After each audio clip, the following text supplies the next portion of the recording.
ಬೆಂಗಳೂರಿನಲ್ಲಿ ನಿನ್ನೆ ರಾತ್ರಿ ಸುರಿದಂತ ಮಳೆ ಹಲವು ರಸ್ತೆಗಳ ಸ್ಥಿತಿಯನ್ನ ಅಧೋಗತಿಗೆ ತಳ್ಳಿಬಿಟ್ಟಿದೆ. ನಡು ರಸ್ತೆಯಲ್ಲಿ ಬಾಯಿ ತೆರೆದು ನಿಂತಿದ್ದಾವೆ ಸುಮಾರು 80 ಗುಂಡಿಗಳು. ಕೇವಲ 10 ಮೀಟರ್ ಅಂತರದಲ್ಲಿ ಬರೋಬ್ಬರಿ 80 ಗುಂಡಿಗಳು ಈ ರಸ್ತೆಯಲ್ಲಿ ಕಾಣಿಸ್ತಾ ಇವೆ. ಮಳೆಯಿಂದಾಗಿ ಹೆಜ್ಜೆ ಹೆಜ್ಜೆಗೂ ಗುಂಡಿಗಳ ನಿರ್ಮಾಣ ಆಗುತ್ತಿದೆ. ಮಹದೇವಪುರ ಕುಂದಲಹಳ್ಳಿ ರಸ್ತೆಯ ಅವ್ಯವಸ್ಥೆ ಇದೆ. ಈ ಗುಂಡಿಗಳಲ್ಲಿ ವಾಹನ ಸವಾರರು ಅಕ್ಷರಶಃ ನರಕ ಯಾತನೆಯನ್ನ ಅನುಭವಿಸುತ್ತಿದ್ದಾರೆ. ಹೀಗಾಗಿ ನೀರಿನಲ್ಲಿ ಮಲಗಿ ಆಪ್ ಕಾರ್ಯಕರ್ತರು ಸರ್ಕಾರದ ವಿರುದ್ಧ ಪಾಲಿಕೆಯ ವಿರುದ್ಧ ಪ್ರತಿಭಟನೆಯನ್ನ ನಡೆಸಿದ್ದಾರೆ. ರಸ್ತೆಯ ದುಸ್ಥಿತಿ ಯಾವ ರೀತಿಯಾಗಿದೆ ಅನ್ನೋದನ್ನ ಗಮನಿಸ್ತಾ ಇದ್ದೀವಿ.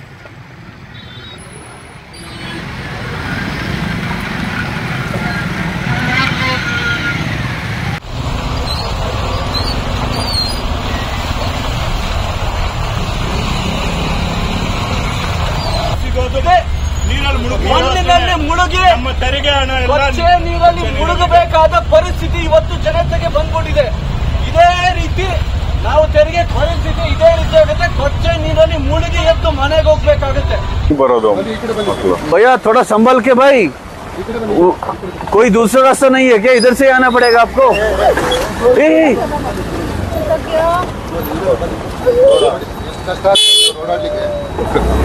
हाथ उठा दीजिए आप बच्चा को.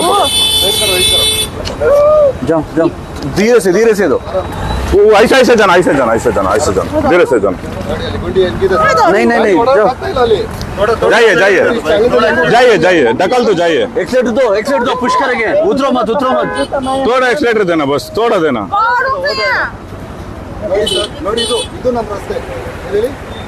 ನೋಡಿದ್ರಲ್ಲ ಪರಿಸ್ಥಿತಿ ಹೆಂಗಿದೆ ಅಂತ. ಪರಿಸ್ಥಿತಿ ಹೆಂಗಿದೆ ಅಂತ ನೋಡಿದ್ರಲ್ಲ.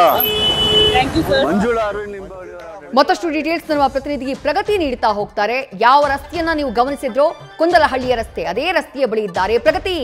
ದೃಶ್ಯಗಳಲ್ಲಿ ಗಮನಿಸಿದ್ವಿ, ಎಷ್ಟನ್ನ ಕೈಕಾಲು ಮುರಿತು ಬೆಳಗ್ಗಿನಿಂದ. ಸದ್ಯಕ್ಕೆ ಸಿಚುವೇಶನ್ ಏನಿದೆ? ಪಾಲಿಕೆ ಅಧಿಕಾರಿಗಳಿಗೆ ವಿಚಾರ ಗೊತ್ತಾಯ್ತಾ? ಸ್ಥಳಕ್ಕೆ ಬಂದ್ರ? ಏನ್ ಡೀಟೇಲ್ಸ್ ಲಭ್ಯವಾಗ್ತಾ ಇದೆ ಪ್ರಗತಿ? ಬಹುಶಃ ಸಂಪರ್ಕ ಸಾಧ್ಯ ಆಗ್ತಾ ಇಲ್ಲ. ಕುಂದಲಹಳ್ಳಿಯ ರಸ್ತೆಯ ದುಸ್ಥಿತಿಯನ್ನ ಗಮನಿಸ್ತಾ ಇದ್ದೀರಿ. ಆಪ್ ಕಾರ್ಯಕರ್ತರು ಅದೇ ನೀರಿನಲ್ಲಿ ಮಲಗಿ ರಸ್ತೆಯಲ್ಲಿ ಮಲಗಿ ಆಕ್ರೋಶವನ್ನ ವ್ಯಕ್ತಪಡಿಸಿದ್ದಾರೆ. ಅದೇ ಸಂದರ್ಭದಲ್ಲಿ ಬೈಕ್ನಲ್ಲಿ ಬಂದಂತಹ ಆ ಫ್ಯಾಮಿಲಿಯನ್ನ ಗಮನಿಸ್ತಾ ಇದ್ದೀರಿ. ದಂಪತಿ ಮತ್ತೊಂದು ಪುಟ್ಟ ಮಗು ರಸ್ತೆಯಲ್ಲಿರುವಂತಹ ಗುಂಡಿಯಿಂದಾಗಿ ಆಯೆ ತಪ್ಪಿ ಕೆಳಕ್ ಬೀಳುವವರಿದ್ರು. ಆ ಸಂದರ್ಭದಲ್ಲಿ ಆಪ್ ಕಾರ್ಯಕರ್ತರು ಅಲ್ಲಿದ್ದರಿಂದ ತಕ್ಷಣ ಅವರನ್ನ ಹಿಡ್ಕೊಳ್ತಾರೆ. ಎಲ್ಲ ದ್ವಿಚಕ್ರ ವಾಹನ ಸವಾರರ ಸರ್ಕಸ್ನ ದೃಶ್ಯದಲ್ಲಿ ನೀವು ನೋಡ್ತಾ ಇದ್ದೀರಿ. ಡೀಟೇಲ್ಸ್ ನಮ್ಮ ಪ್ರತಿನಿಧಿ ಪ್ರಗತಿ ನೀಡ್ತಾ ಹೋಗ್ತಾರೆ. ಪ್ರಗತಿ, ಕುಂದಲಹಳ್ಳಿಯ ಈ ಅಪಾಯಕಾರಿ ಗುಂಡಿ ಬಿದ್ದಿರುವಂತಹ ರಸ್ತೆಯ ಬಳಿಯೇ ನೀವಿದ್ದೀರಿ. ಜನ ಏನ್ ಹೇಳ್ತಿದ್ದಾರೆ? ಪಾಲಿಕೆಯ ಅಧಿಕಾರಿಗಳು ಯಾರಾದ್ರೂ ಸ್ಥಳಕ್ಕೆ ಬಂದ್ರ? ಈ ರಸ್ತೆ ದುರಸ್ತಿ ಕಾಣದೆ ಎಷ್ಟು ವರ್ಷಗಳಾಗ್ಬಿಡ್ತು? ಹೇಗೆ?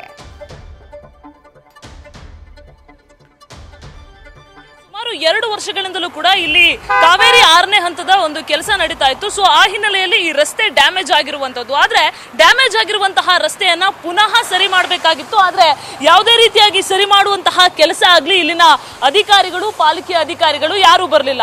ಮೇಲ್ನೋಟಕ್ಕೆ ಇಲ್ಲಿ ಮಾಧ್ಯಮದವರು ಬರ್ತಾರೆ ಅನ್ನುವಂತಹ ಕಾರಣಕ್ಕೆ ವಿಷಯ ಗೊತ್ತಾದ ತಕ್ಷಣ ನಿನ್ನೆ ಬಂದಂತಹ ಮಳೆಗೆ ಇವರಿಗೆ ಇಷ್ಟೊತ್ತಾದ್ರೂ ಇಲ್ಲಿ ರಸ್ತೆಗೆ ಬಂದು ಮಣ್ಣು ಹಾಕಬೇಕು, ರಸ್ತೆಗೆ ಬಂದು ಜಲ್ಲಿಕಲ್ಲು ಹಾಕಬೇಕು ಅನ್ನುವಂತಹ ಮಿನಿಮಮ್ ಕಾಮನ್ ಸೆನ್ಸ್ ಇಲ್ಲದ ಪಾಲಿಕೆಯ ಅಧಿಕಾರಿಗಳು ಈಗ ಮಾಧ್ಯಮದವರು ಬಂದ್ರು ಅಂತ ತಕ್ಷಣ ಅವರ ಕಣ್ಣಿಗೆ ಅಂದ್ರೆ ಎಲ್ಲೋ ಒಂದು ಕಡೆ ಕೆಲಸ ಮಾಡ್ತಿದೀವಿ ಅಂತ ತೋರಿಸೋದಕ್ಕೆ ಸ್ಥಳಕ್ಕೆ ಬಂದು ನೀವು ನೋಡ್ತಾ ಇರಬಹುದು ದೃಶ್ಯದಲ್ಲಿ ಜಲ್ಲಿಕಲ್ಲನ್ನ ಹಾಕುವಂತಹ ಪ್ರಯತ್ನವನ್ನ ಇಲ್ಲಿರುವಂತಹ ಅಧಿಕಾರಿಗಳು ಮಾಡ್ತಾ ಇದ್ದಾರೆ. ಅದರ್ವೈಸ್ ಇಲ್ಲಿ ನೀವು ದೃಶ್ಯದಲ್ಲಿ ಗಮನಿಸಿದ್ರೆ ಈ ರಸ್ತೆ ಅಕ್ಷರಶಃ ಇಲ್ಲಿನ ವಾಹನ ಸವಾರರಿಗೆ ನರಕ ದರ್ಶನವನ್ನ ಮಾಡುತ್ತೆ. ಇದೇ ಮಂಗಳವಾರ DCM ಸಾಹೇಬ್ರೆ ನೋಡಿ ಅನ್ನುವಂತಹ ಒಂದು ಕಾರ್ಯಕ್ರಮವನ್ನು ಕೂಡ ನ್ಯೂಸ್ ಫಸ್ಟ್ ಕೂಡ ಪ್ರಸಾರ ಮಾಡಿತ್ತು.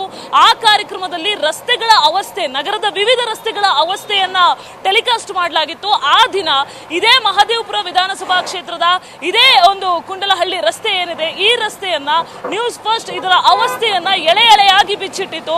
ಆದ್ರೆ ಇವತ್ತು ನೀವು ನೋಡ್ತಾ ಇರಬಹುದು ನಿನ್ನೆ ಬಂದಂತಹ ಮಳೆಯ ಎಫೆಕ್ಟ್ ಯಾವ ರೀತಿಯಾಗಿದೆ ಅಂತ ಹೇಳಿದ್ರೆ ಈ ರಸ್ತೆಯಲ್ಲಿ ಇರುವಂತಹ ಗುಂಡಿಗಳೆಲ್ಲ ಮತ್ತೆ ಜೀವಂತ ಆಗೋಗ್ಬಿಟ್ಟಿವೆ. ಅಂದ್ರೆ ಒಂದಕ್ಕಿಂತ ಡಬಲ್ ಗುಂಡಿಗಳು ಒಂದೇ ಸ್ಥಳದಲ್ಲಿ 10 ಗುಂಡಿಗಳು ಕಾಣಸಿಗ್ತಾ ಇರುವಂತದ್ದು.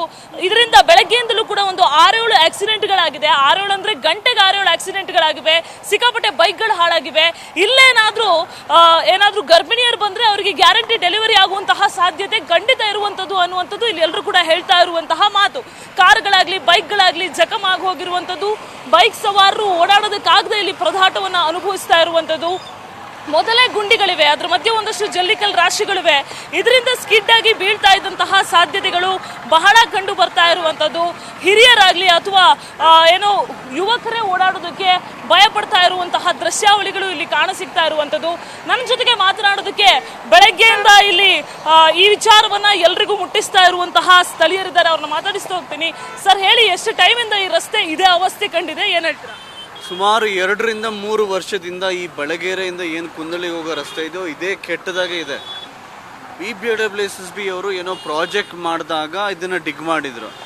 ಅದಾಗ ಒಂದು 4 ವರ್ಷ ಆಯ್ತಾ ಬಂತು. ಅದಾದಮೇಲೆ ಬರೀ ಹಿಂಗೆ ವೆಟ್ ಮಿಕ್ಸ್ ನೀವು ನೋಡ್ತಿದ್ದೀರಲ್ಲ, ಹಿಂಗೆ ಕಲ್ಲು ತಂದು ಹಾಕ್ತಿದ್ದಾರೆ ವಿನಃ ಯಾವುದೇ ರೀತಿಯಾದ ಪರ್ಮನೆಂಟಾಗಿ ಫಿಕ್ಸ್ ಮಾಡಿ ಒಂದು ಟಾರ್ ಹಾಕ್ಬಿಟ್ಟು ಜನಗಳು ಹೋಗೋ ಥರ ಯಾವುದೇ ವ್ಯವಸ್ಥೆ ಆಗ್ತಾಯಿಲ್ಲ. ಇದು ತುಂಬ ಟ್ರಾಫಿಕ್ ಪ್ರೋನ್ ಏರಿಯಾ. ವೈಟ್ ಫೀಲ್ಡಲ್ಗೆ ಯಾರ್ಯಾರು ಕೆಲಸ ಮಾಡ್ತಾರೆ, ಮಹದೇವಪುರಕ್ಕೆ ಒಂದು 6 ಲಕ್ಷ ಜನ ಬೆಂಗಳೂರು ಅಂತ ಬರ್ತಾರೆ ವೈಟ್ ಫೀಲ್ಡ್ ಕೆಲಸ ಮಾಡೋರು. ಬೆಳಂದೂರಲ್ಲಿರೋರು, ಬಳಗೆರೆಯಲ್ಲಿರೋರು, ವರ್ತೂರಲ್ಲಿರೋರು ವೈಟ್ ಫೀಲ್ಡ್ ಯಾರು ಹೋಗಬೇಕೋ ಇದೇ ರಸ್ತೆಯಲ್ಲಿ ಹೋಗೋದು. ಆ ಪಣತ್ತೂರು ರೋಡ್ ಏನಾಗಿದೆ ಅದು ಆಲ್ರೆಡಿ ಬ್ಲಾಕ್ ಆಗಿದೆ, ಮಳೆ ಬಂದು ಏನೋ ಅದಕ್ಕೋಸ್ಕರ ಎಲ್ಲ ಜನ ಹೀಗೆ ಓಡಾಡ್ತಾರೆ. ಅಂಥ ಪರಿಸ್ಥಿತಿಯಲ್ಲಿ ನೀವು ಬೆಳಗ್ಗೆ ನೋಡಬೇಕಾಗಿತ್ತು, ಸುಮಾರು 3 ಕಿಲೋಮೀಟ್ರ್ ಈ ಕಡೆ ಆ ಕಡೆ 2 ಕಡೆನೂ ಜಾಮ್ ಆಗಿತ್ತು. ಕಾರಣ ಇಲ್ಲೊಂದು ದೊಡ್ಡ ಹಳ್ಳ, 2 ಕಡೆನೂ ದೊಡ್ಡ 1.5 ಅಡಿ 2 ಅಡಿ ಹಳ್ಳ ಇತ್ತು. ಆ ಹಳ್ಳದಲ್ಲಿ ನೀರು ತುಂಬಿಕೊಂಡಿತ್ತು ನೆನೆ ಹೊಡೆದಿರೋ ಮಳೆಯಿಂದ. ಅದರಿಂದ ಜನಗಳಿಗೆ ಎಷ್ಟು ಹಳ್ಳ ಇದೆ ಅಂತ ಗೊತ್ತಾಗದೆ ಎಷ್ಟೋ ಬೈಕ್ ಸವಾರು ಲೈವ್ ಶೋಲೇ ಬಿದ್ದೋಗಿದ್ದಾರೆ. ಲೈವ್ ರೆಕಾರ್ಡ್ ಮಾಡ್ತಿದ್ದಾಗಲೇ ನನ್ನ ಮುಂದೆನೇ ಬಿದ್ದಿದ್ದಾರೆ. ಅವ್ರನ್ನೆಲ್ಲ ಎತ್ತಿ ನಾವು ಇಲ್ಲೇ ನಿಂತ್ಕೊಂಡು ನಮ್ಮ ಕಾರ್ಯಕರ್ತರಲ್ಲೆಲ್ಲ ಜನಗಳಿಗೆ ಹೇಳಿ ಹಳ್ಳ ಇದೆ ಅಂತ ಸೈಡ್ ಕಳಿಸಿದ್ರು ಕೂಡ ಇವಾಗ ಮಧ್ಯಾಹ್ನ 4 ಗಂಟೆ. ನ್ಯೂಸ್ ಫಸ್ಟ್ ನಿರ್ಭೀತಿಯಿಂದ ನಿಮ್ಮ ಪರವಾಗಿ.